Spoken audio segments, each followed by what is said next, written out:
All right, I think we have most of the folks here. So welcome to the State of Tech Enablement. My name is Marko. I'm with Plus. I'm currently based in Lake Tahoe for the week, but based otherwise in Bay Area, San Francisco Bay Area. And yeah, today we'll be talking about tech enablement. So if you just joined, feel free to say hello and introduce yourselves, and you can use the chat for that. In the meantime, let's get started. So a little bit of a background, how this talk came about. So many years ago, 2018 to be precise, a couple of us who were peers, I was at Twitter at the time, and Jenny was at Salesforce running their technical and engineer education, and Rajan, who was at LinkedIn with the same role. We had this insight that people like us don't really have a community, and we wanted to get together and compare notes with one another so that we can get better at our craft and kind of hone in what we do and compare notes and learn. And so in 2018, we launched Technocon as a technical knowledge conference. The first version launched at LinkedIn, and the subsequent year we ran it at Twitter. So this photo is at Twitter, and it's basically who's who of Silicon Valley learning and development for technical folks, people, leaders. And then pandemic starting in 2019, so we moved to the online edition. So we now do this every month as the roundtable as part of the Technocon. So I know I've seen some familiar faces. Some of you, this is an old story. You're members of Technocon. For those of you who are not, technocon.io is how you can find out more. But what follows is a summary of stories, lessons learned that I collected from what I've observed, having helped moderate this community for the last couple of years. So tech enablement, what do we mean by that? And what is it? It's a relatively new thing. And basically what we noticed is that folks like us who own onboarding and up-leveling and educating technical people have a set of practices that we use to get the job done.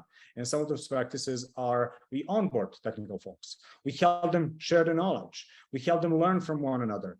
They do mentorship, coaching, office hours, buddy systems, and so on. Documentation is also a big part of making sure that technical folks have the right skills at the right time so they can do their work. And of course, there's all these metrics and insights so that you can close the loop and learn from what's going on. So we kind of put an umbrella over these different sets of practices, and we call that tech enablement. When I say we, this really emerged from the Technocon community as a term, so we're just sticking with it because we can. So there's that. That's what we mean by tech enablement, and we're going to be talking about many of these different practices. So why do we need tech enablement? When does this become interesting or important or necessary even? So one of the things that I observed when I was at Twitter is that when an organization is small, things are fine, right? So the number of connections between humans, the network of connections, communication networks, is relatively small. And in a small organization, it's easy to understand who knows what, and you probably know that person. You can probably tap them on the shoulder and ask them for something that is not obvious or doesn't make sense. However, once organization scales, what happens is you no longer know one another. There's a famous Dunbar number, which is about 100, 120 people, at which point people are no longer related and don't have relevance to one another. And this is where knowledge becomes siloed, and you end up being just part of a team, and your team is disconnected from all the other teams, and you're disconnected from all the other humans in your organization, and that leads to an impediment in organizational speed and innovation and all that good stuff. So what we're trying to discuss here is how do we maintain this high performance as our organizations scale? What are the tools? What are some best practices? And what can we learn from others in the industry that have done something similar? So I'll be starting with two stories that I'm familiar with firsthand. So the first one is Twitter. So in 2013, Twitter was a much smaller company. There were about 1,000 employees, doubling. They were pre-IPO. And they were just raised a ton of money, and they were going to IPO, and they were doubling their engineering organization. And so what they observed is that as they would add engineers, they were not necessarily adding velocity to engineering org. So essentially, additional engineers were less and less adding value to the organization, to a point where they would become net negative, right? So adding an engineer was actually slowing the organization down because you had to stop an educated person. That meant you were not doing your work, and that meant it slowed everyone down, and it was a major pain at the company at the time. So the leadership at the time, as a matter of fact, we ended up changing the regime because of this, because the old management could not get a hand on that. And so the new management basically came up and said, hey, we're going to invest in organizational engineering effectiveness. We're going to leapfrog what we missed. And so they essentially acquired my company at the time, and we became Twitter University. So my team came in-house, and we built a program for educating engineers on how to do their best, how we work at Twitter, how Twitter works. And that proved to be one of the highest rated programs at Twitter engineering. And that's kind of like where I personally cut my teeth and learned the ropes with tech enablement. The following story is another social media company, again, Facebook, but at the time when they were much smaller. So this story is set at the time when Facebook was about 300 engineers. And the person on the picture here, this is Wayne Chang. He is one of their first engineering managers. So Wayne happens to be one of our investors as well, because he saw the pain firsthand, what was happening. And essentially, at the time, Facebook had a philosophy of, run fast, break things, right? And at some point, running fast and breaking things was not conducive once you have hundreds of millions of users at the time, right? So it was no longer okay to just put a piece of experimental code into production and bring the site down. And so Wayne invested in Facebook's engineering bootcamp, which is arguably one of the best in the industry to date. And there's a lot going on there. It's beyond just what the bootcamp is, but it's also how the hiring process works. So there are also organizational changes. But just a reminder that what makes Facebook so innovative and valuable is that they early on saw the need for not just adding bodies to their engineering organization, but also making sure that people know what's going on and are clued in. And through that, they also created a very nimble engineering organization where engineers can move across the company, which essentially breaks those knowledge silos.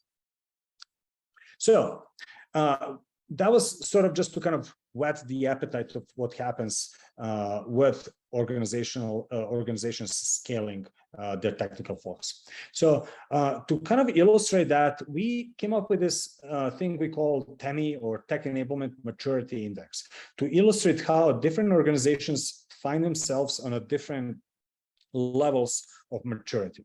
So let's talk about that briefly. So there are roughly 5 levels. And we'll look into each one separately. Essentially, level 1 is sink or swim. Like, there's not much going on. And it goes all the way to, you have a fully funded team that is executing well, and everything that comes in between. So I'm gonna go into each level and illustrate that with some stories. As I mentioned, this talk is really based on collection of stories from your peers in the industry. So for every one of these, I'll mention a specific company as they presented at Technocon. And in most cases, there's a link to an actual article that summarizes the talk as well as the recording of the talk. So not in this first case, but you'll see links to stories. And subsequently, I will be emailing you all a copy of this presentation, so you will have links to the actual stories. So sink or swim. So level 1. So basically, you don't have much tech enablement at all. Your company is growing and you're adding people, and it's sort of everyone flies by the seat of their pants. And we've seen this at small companies, which is natural, but we've also seen it at very large companies. So for example, I worked with WeWork, when there were 800 engineers, and they were doubling. They were going from 800 to 1600, and this is pre-implosion. And so they hired a really amazing, team of people, but they did not have much in terms of supporting them. So essentially, you would come to WeWork and you would be handed the laptop, and it was a brand new MacBook with essentially nothing installed on it, right? Nothing proprietary. And they would, HR would point you where the bathrooms are and have you sign paperwork. But beyond that, you did not know where the code base is, how to check it out, how to launch it, what the direction is. It was a hot mess, and it was not working very well for them. So that was WeWork at 800 engineers. GitHub was not that different. So, a very mature engineering organization, but they did not have a lot at the engineering org level. It was basically all up to the teams. So each team was on their own. So you had HR, you skip engineering, and you go directly to your specific team. And so it's up to the manager. So every manager was on their own. So that's kind of like the sink or swim, low level of tech enablement at an organization at the time. Oops, hero volunteer. So usually what happens is at some point, somebody had enough and basically said, hey, we need to do something about this. This is not working for us. It's slowing us down, and etc. So I've seen this firsthand at Twitter. There was a person by name Ryan King. He was an old-timer, excellent engineer, but at some point he saw how adding people was slowing us all down, and he created flight school. He did this on top of everything else he did. So this is his 120% time, and so he was that hero volunteer. There's also a story from Carbon Health. We'll talk about that later on when we talk about onboarding. And I've also seen a couple of people from Carbon Health here, so I'll ask you for your comments as well on that. So stay tuned. So what we see following the hero volunteer is that at some point somebody in leadership says, yep, we need to do something about that. And so what happens is they nominate a person, or put a little bit of a head count. It's usually not a full head count at it. Often in companies, at least in technology companies, it tends to be a technical project manager, a TPM, that owns that role part-time. Sometimes it's a program manager, and that's kind of how it plays out. I mentioned Carbon Health, and I mentioned how most of these stories that we referenced have a link. So if I, for example, click on this, it's going to open up the story as presented at Technicon about how they do onboarding. And also at the bottom of that story, you have the recording if you actually wanted to watch the entire talk, depending on how much details you want. And I'm not sure, is anybody from Carbon Health here that wants to say hello? I thought I saw Hannah register. Yes, no, maybe. Another Hannah asked about, is this going to be recorded? Yes, this is recorded. Tomomi will share how she's going to be sharing it afterwards. And we'll also make sure that we share the PDF, which I think is useful because it links to all these other stories. All right. So I mentioned Carbon Health. Was it this partial level ownership? And we'll talk about them a little bit more. Carta was another example of this, where they essentially were scaling rapidly, needed to enable their engineers, and they assigned a person, the TPM, to own this concern as a sort of like, this is now your part-time job. Level 4 is you finally have a full ownership. So the company is usually a little bigger. The leadership already gets the problem. Part-time work no longer scales, but has proven valuable. And so basically, at this point, you have a head count. You have somebody whose sole job is to own technical enablement. And we see this at rapidly growing companies. I would say, anywhere from like 500 to maybe 1,500 employees. So, a few hundred engineers, that's where it becomes interesting. So some of this full-time job to basically onboard, up-level, share knowledge, documenting, basically own everything that with respect to making sure people are clued in and have that level of shared understanding. A couple of notable stories here are Spotify. I'll talk about them more later on. Kia Motors is an interesting use case because case study because they're not a typical Silicon Valley company. They're out of LA, they're manufacturing, but their team in LA is very technical and very nimble. And compared to their peers, other manufacturers, they're twice as effective. They have for the same number of people, they produce twice as much results. So a great example of how enabled they are as an organization.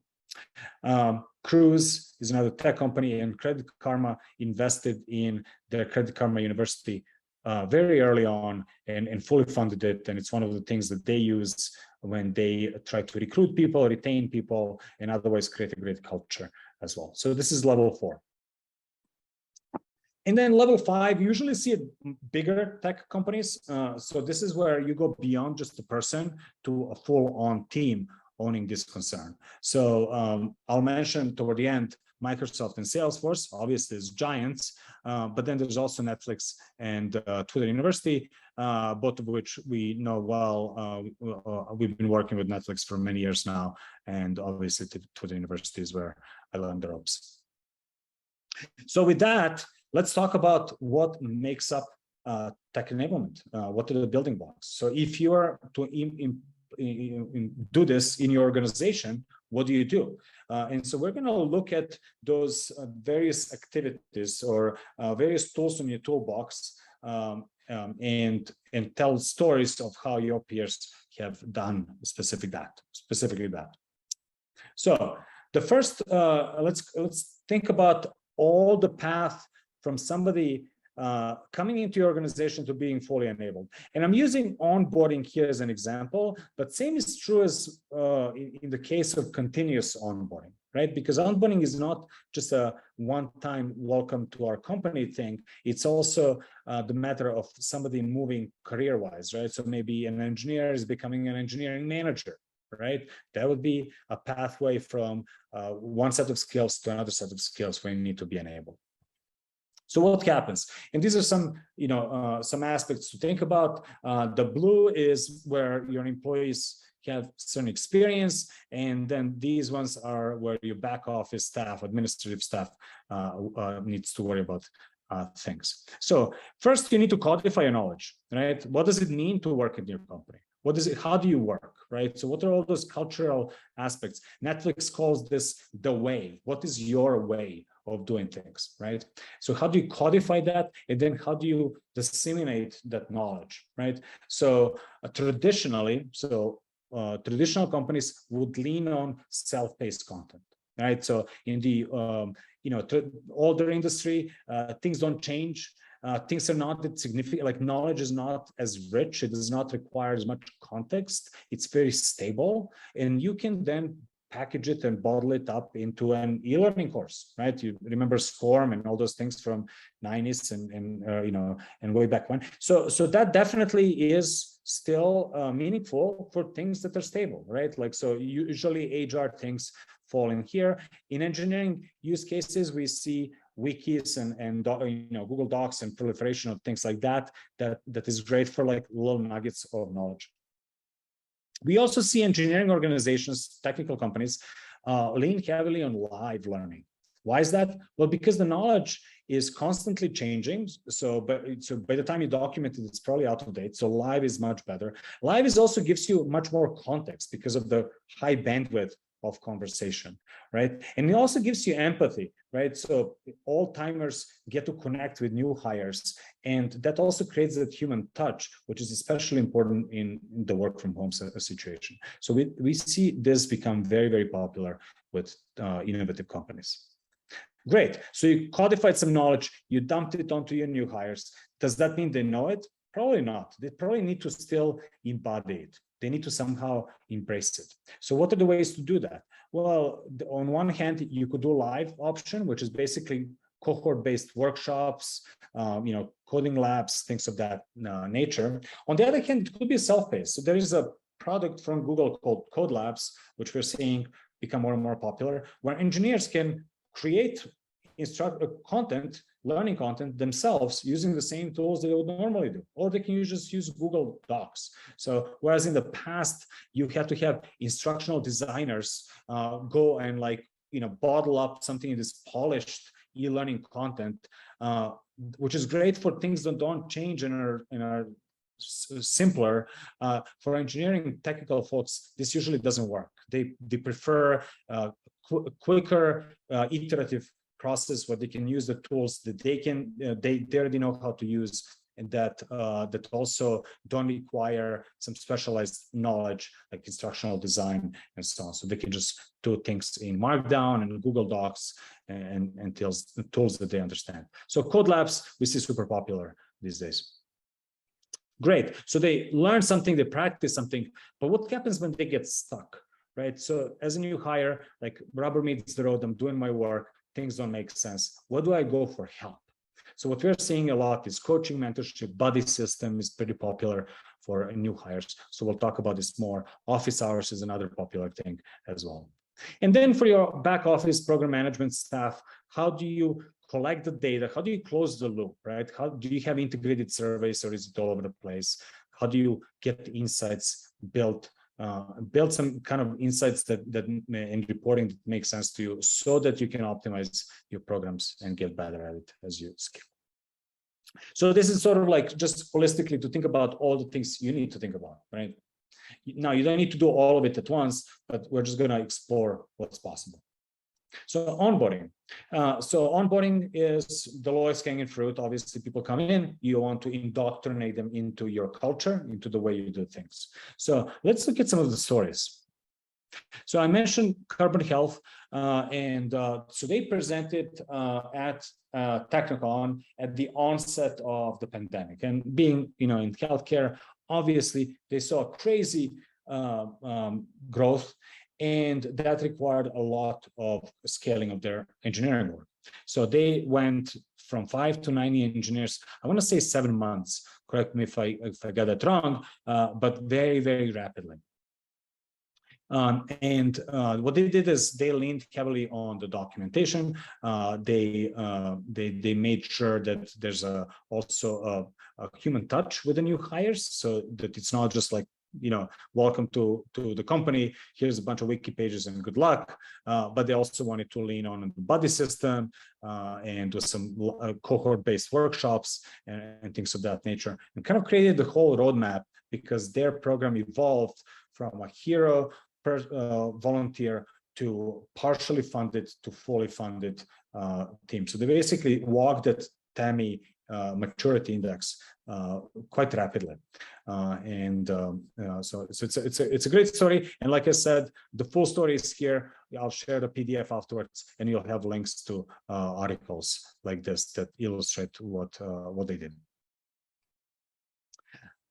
LinkedIn, we're going to talk about a few case studies from LinkedIn. This specific one is about moving from in-person engineering bootcamp to online. So as everyone else, pandemic hit, and everyone shut down their offices literally within days. And at the time, LinkedIn already had a up and running, very successful engineering onboarding. It was actually run by Rajan, who is one of the co-founders of Technicon, along with me and Jenny. And so he and his team, they were looking at, well, what do we do now, right? How do we continue onboarding, yet we don't have it in our offices? We don't have a Sunnyvale facility where everyone flies in and gets sort of immersed into the culture and technology and everything. And so within 3 days, they moved the entire program online. And when I say move the entire program online, I don't mean they just did what they do in person and tossed it onto Zoom, but instead they were very thoughtful through that. They basically figured out, well, what are the things that make sense to do asynchronously? What are the things that we can have people do on their own? And what are the things that really require that human touch, that require that live component where people come together, they can ask questions, they can have a high bandwidth, high context exchange of ideas and knowledge, specifically for complex engineering things. And so they work with their instructors that are now global, and they created this blended experience, right? So the keyword here is that it was blended. They did the best of both worlds. So what made sense to push self-paced, they did, like things that are matter of fact, right? Like how do you set up your environment, and things that are more structural in nature, like what's the architectural stack look like, etc. They kept that live over Zoom and kind of integrated that into one holistic blended experience that worked really well for them. Uber, similar challenge, but slightly different context. So Uber is also a multinational company with a mothership in San Francisco or Bay Area. And what they wanted to do is they wanted to recognize the autonomy of the local offices, right? So for example, Uber app in San Francisco is different than the one in Bangalore or the one in Sydney, right? And they wanted to acknowledge that and give local teams autonomy, yet also have some kind of influence from the mothership, so that there's a sense of like Uber engineering, and this, so that everyone is still on the same page, yet autonomous at the local level. And so they basically kept some stuff or most of the content at the mothership level, yet recognize what is localized, what are the nuances, and basically outsource that to ambassadors that were in remote offices. So this is their story and how they did that. So onboarding is, like I said, one of the major components, a very important one. And what happens after you onboard people? Well, now it's the matter of giving them a shared understanding so that everyone is on the same page, everyone is rowing in the same direction with the same understanding of how things work and how to do things properly. So I'm going to start a story with Twitter and Twitter University because this is the one that I have a first-hand experience. So when we got into Twitter, we did a bunch of interviews. We wanted to find out from both leadership, new hires, old-timers, and more senior engineers, and want to figure out, kind of correlate what are the impediments? What's preventing engineers from delivering that promise? You come here to do your best work, right? What is unclear? What's stopping them from just being creative and doing what they're there they sign up to do? And so we identified certain tools and libraries and systems and best practices that were at the core of what most people did, that were poorly understood. So what he did is we knocked at the doors of this engineering managers. We showed them the data. We basically said, hey, did you know that a lot of people use your tools? They're like, yeah, great. Did you also know that they have a very poor experience because of lack of understanding, lack of documentation, lack of, like it's not obvious how to do this? And they're like, oops, how do we change that? And so we partnered with those engineering managers to create a number of boot camps and courses and various mostly peer-based learning, live learning workshops. So these were, hour, 2-hour workshops that a team would deliver once a month.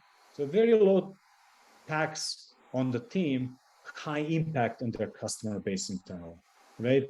And that led to happier, more clothing engineers, happier customers, and lower support costs for internal teams because they were no longer being constantly interrupted on Slack with the same questions over and over again. So this ended up being one of the highest rated programs in Twitter engineering.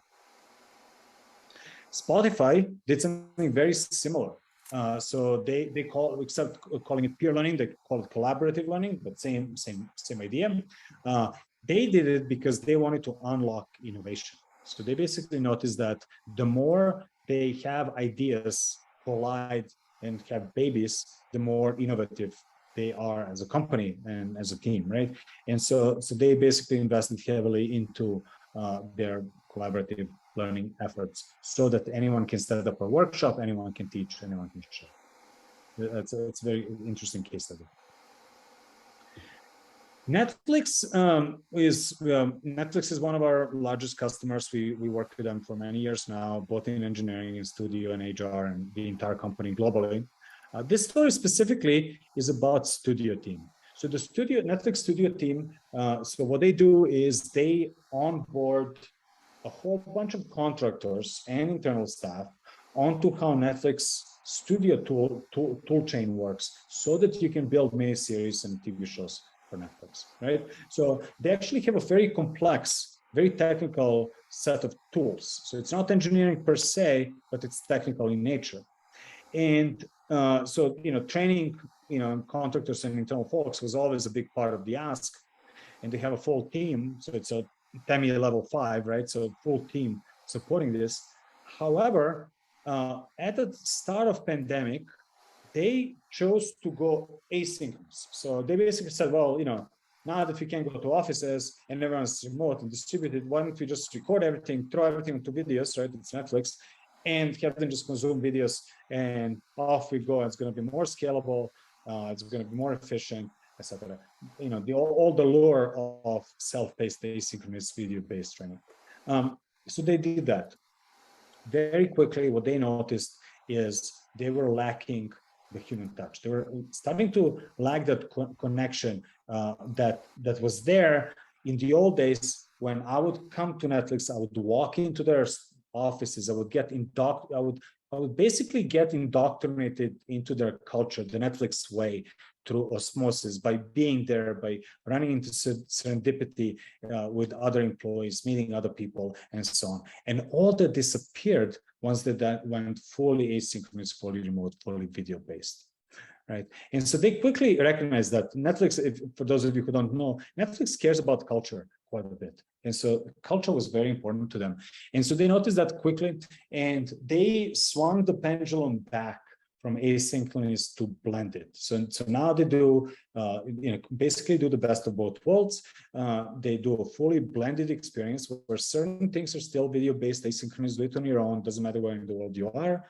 But certain things, they want you to be able to have office hours with their team. They want you to come to live learning sessions. They want you to connect with other humans and have live interactions over Zoom or soon in person again. So this is their insight on how important that human touch is to a culture, and high-performing culture nonetheless. So, LinkedIn, I mentioned we have a couple of stories from them. One of the stories is around closing their knowledge gap.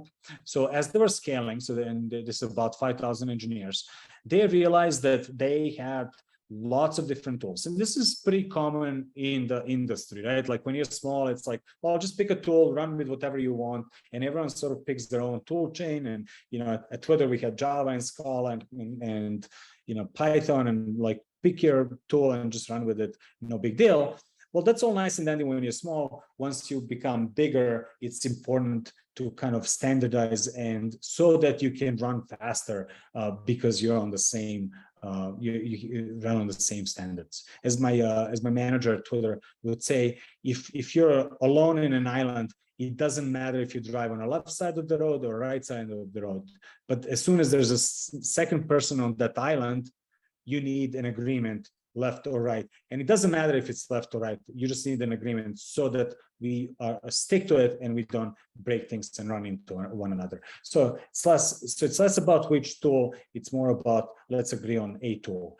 So LinkedIn recognized that at scale, and so they basically started looking at, okay, so here's all these different tools, and I can pick 5 different databases, but I don't know which one, and so on. So they started figuring out, how do we enable engineers to quickly discover what is the right tool for the right job? Great, we have 5 databases, but which one do I use in case I have big data problem, in case I have search problem, in case I have to do a lot of indexing, etc. So they started creating or basically shortening those knowledge gaps, and they would do that first through live, right, by having people present stuff, debating ideas, and then as those ideas get hashed out, then that would trickle down into more of a documentation and self-service, but usually live is where things start, and then downstream go into something more bottled up and stable.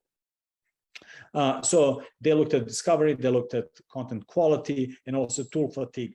how do you discover this? Do I go to the wiki? Do I go to some LMS? Do I go, and by the way, engineers don't use LMS. Where do I go to discover? Or do I go to Slack and ask questions to everyone, and so on? So we've been working with Netflix for a few years now to kind of help them standardize all this and simplify the discovery as well. Sorry, LinkedIn and Netflix. So that leads us to another tool in the toolbox, which is technical documentation. So technical documentation is a very important one, and I see a lot of companies, especially smaller ones, say, well, we're going to create a culture of documentation. We're going to document everything, and we're going to do it from day one, and it's going to be great. Engineers are just going to have to document stuff. And this works wonderfully when you're small. It really does. It's beautiful. It works also at the team level. The challenge is at scale. So I'll give you an example. So I inherited TechDocs team at Twitter. We had a largest Confluence installation on the planet at the time. So we had about 250,000 pages across 200 spaces. And the problem wasn't that you couldn't find what you were looking for. When I searched for something, I would find 10 answers on that question from 10 authoritative staff engineers with 10 different, best practices. And this was the challenge. Well, which one? That became an impediment, not to me, but to engineering. So that the CTO basically said, like, this is one of our biggest problems in engineering. We got to solve it. How do we solve it? And what we ended up doing is we started moving a lot of code closer to a lot of documentation closer to code. When it makes sense, when it's a project documentation. So first of all, identifying classes of documentation. Secondly, anything code related, move it closer to code so that it's easily discoverable, so that you can measure drift, so that you can have ownership, so that you can do some linting and testing on such documents and have some kind of idea how healthy they are and so on. So we did a lot of work there. LinkedIn did something very similar, so did Google. So we've done that. But obviously no silver bullet. There's a lot of different things to consider. We, as Technocon, we hosted a panel discussion and invited some of the companies that are known to do this well in the industry. So LinkedIn, Uber, Spotify, and Splunk. And we had them share what are their challenges and how they went about solving them and what they discovered. So this is their full story. There's a lot more there, but I'll just leave it at that. The documentation is an important one. It's tough at scale. There are things you can do, but it's still, there's no silver bullet per se. Currently, we're working with Atlassian. Obviously, Atlassian has a Confluence. Obviously, it's got a very big Confluence installation, and they have the same challenges as well. This is the very makers of Confluence. So they're also looking at how do we solve technical documentation as as something that becomes a tool as opposed to an impediment to enablement. So back to a little bit of more live connection, human touch. But at this point, we're talking about more ad hoc, one-on-one or small group sessions, not workshops and classes that are more programmed, right? So we're talking about mentorship, coaching, office hours. And what we're realizing is that the different flavors of this, yes, you get together with somebody, but to what purpose and with what social agreements, right? So a couple of things that we've noticed is there's a buddy system. This is very popular for onboarding, right? Welcome to my company. I'll assign you with a buddy. So all timer and new hire get assigned. So that's pretty popular. Almost everyone does a buddy system.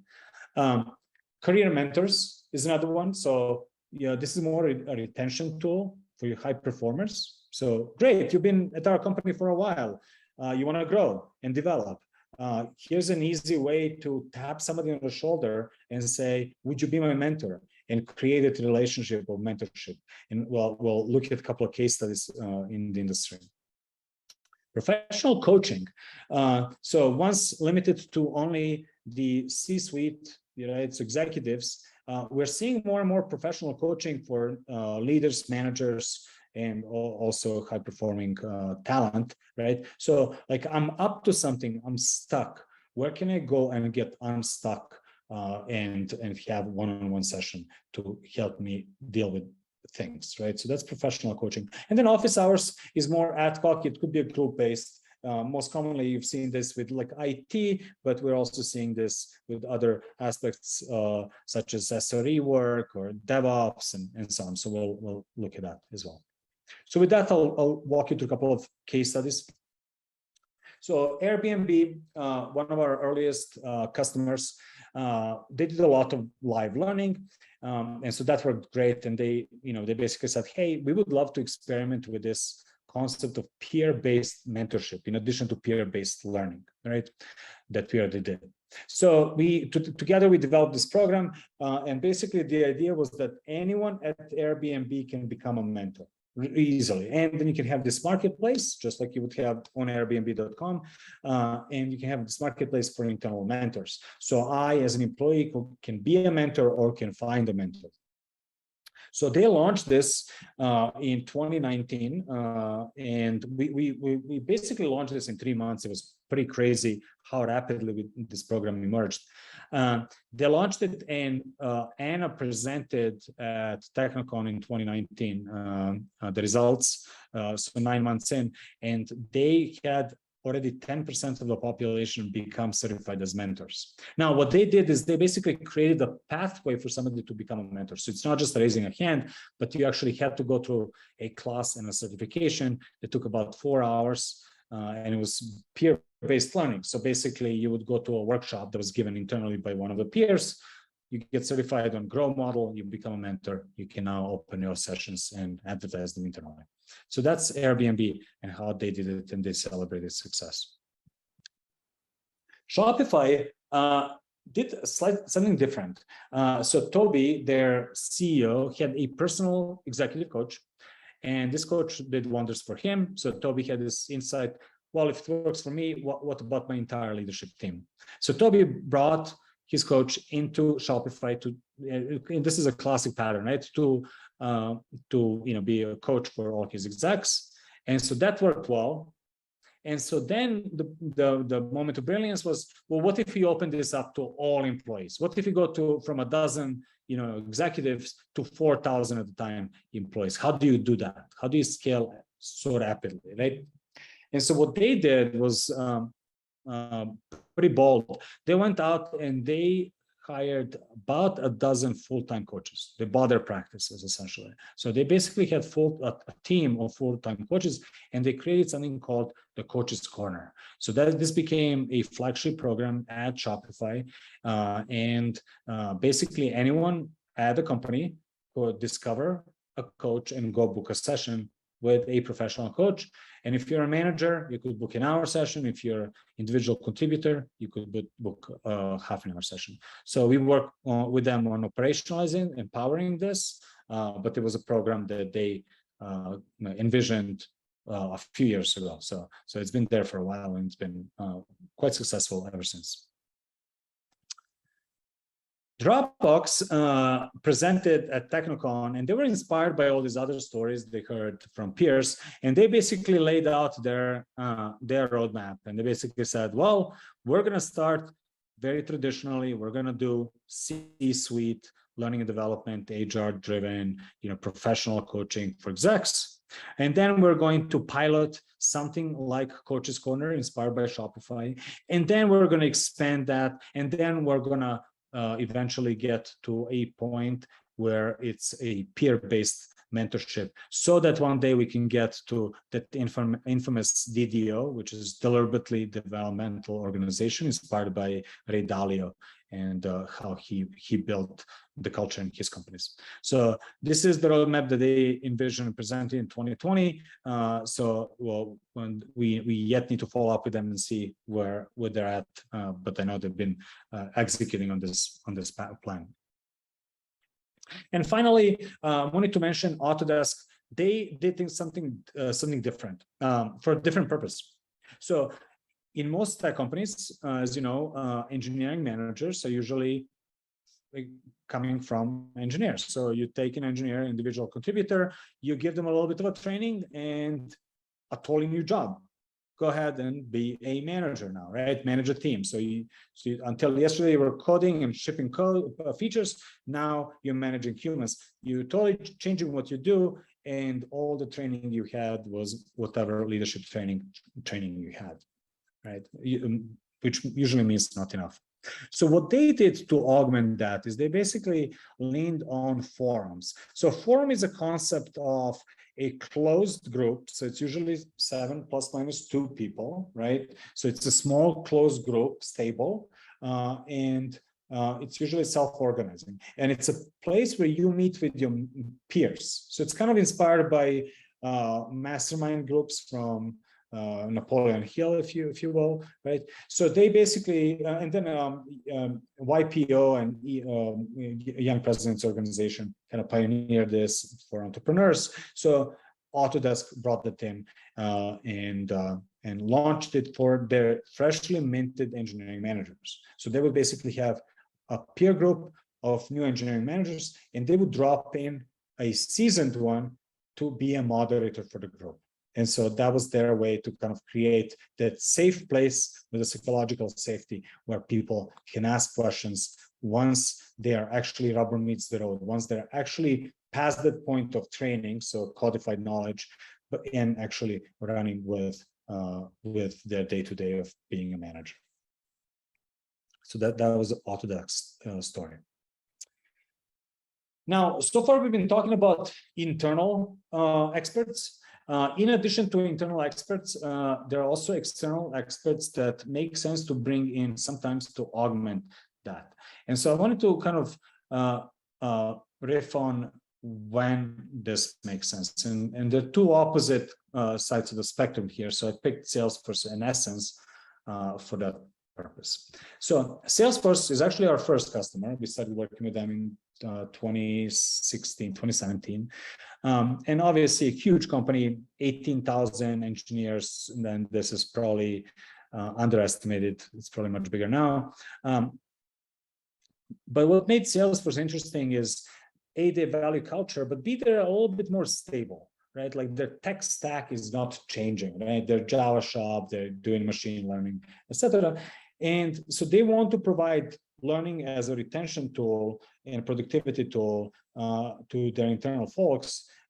And like I said, it's a stable technology. So what they do is they outsource a lot of their learning to external vendors. So they mostly lean on live. So it's mostly instructor-led live learning. And it's mostly in external vendors, and they work with companies that provide such training. And they have a very rich set of catalogs, a catalog with a lot of different courses. What's interesting is talk about scale. So they have a single program manager managing all technical learning for 18,000 engineers.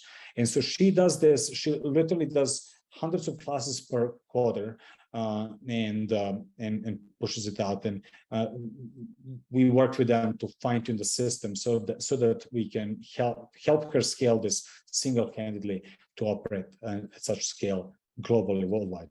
And so it's been working very well for them, yet leaning on external experts for most of the delivery. Now, on the opposite side of the spectrum, at the time, it was a tiny company. It was 40 engineers out of Montreal, Canada, and they were just an e-tailer. They would sell you a $800 t-shirt. Like that's the kind of business they're in. So very high-end fashion. But they wanted to scale. And they, being in Montreal, they wanted to, a couple of things, the challenges. They wanted to shift from monolith to microservice. So there was a retooling going on with the existing people, right? Secondly, it was about building a brand, a recruiting brand. So they basically said, hey, we're in Montreal, where there's not a lot of engineers here. We want to be known as the place to work, right? So we want to be known based on something.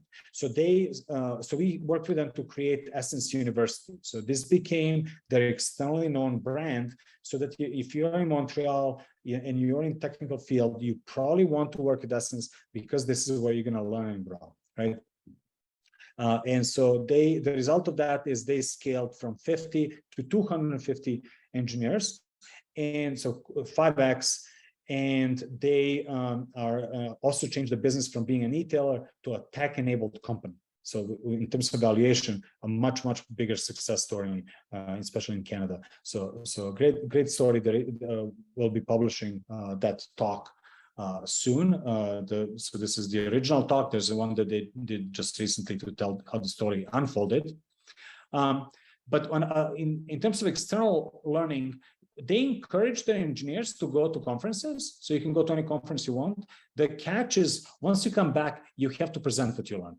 So this is how they cross-pollinate knowledge from other tech centers. So obviously there's a lot of conferences in San Francisco Bay Area, Boston, New York, etc. So how do you bring knowledge from such conferences back into the fold? And they do it through having internal collaborative peer learning based on the knowledge you as an engineer acquired by going to a conference. So that was an example of that. So to close the loop on all this, the final important thing is to think about measuring success. So how do you know what's working, how well it's working, and what do you do with the data? There's different ways to kind of different lenses you can look through to this. One is the quality of learning. There's Kirkpatrick scale for that, which is easy for level 1 and 2, hard for 3 and 4. We'll talk about that briefly. Leadership. So what's their observation, and how do you basically protect your investment, why you exist, right? Onboarding, what's the measure there? Culture, it's usually attrition and retention. Recruiting brand, we mentioned briefly, and also overall, this is not an easy thing. It's more art than science. But let's talk about two examples here. So one is Microsoft. So Microsoft is a ginormous. So they onboard about 1,000 engineers per month. Right? Most of us don't have 1,000 engineers in total. This is what they bring in per month, right? So there are over 100,000 engineers globally. And so they have not one learning team, but they have a team of teams and lots of data, as you would imagine, and lots of analytics and research into this data. So what they discovered is that what's important to them for success of learning is giving employees time to learn. So basically making it okay. So this is not your 120% time, but it's time to learn dedicated. Having the right resources. And that basically means both, live learning opportunities as well as content that you can subscribe to. And then ultimately having the approval from the manager, and actually manager being involved in your learning. We're seeing this more and more important at high-performing companies, and we've been working on evolving to support this as well. And finally, LinkedIn, I mentioned their engineering onboarding course. This is Rajan, my partner in crime. So he early on wanted to understand how well their engineering onboarding is working. And so he leaned on Kirkpatrick.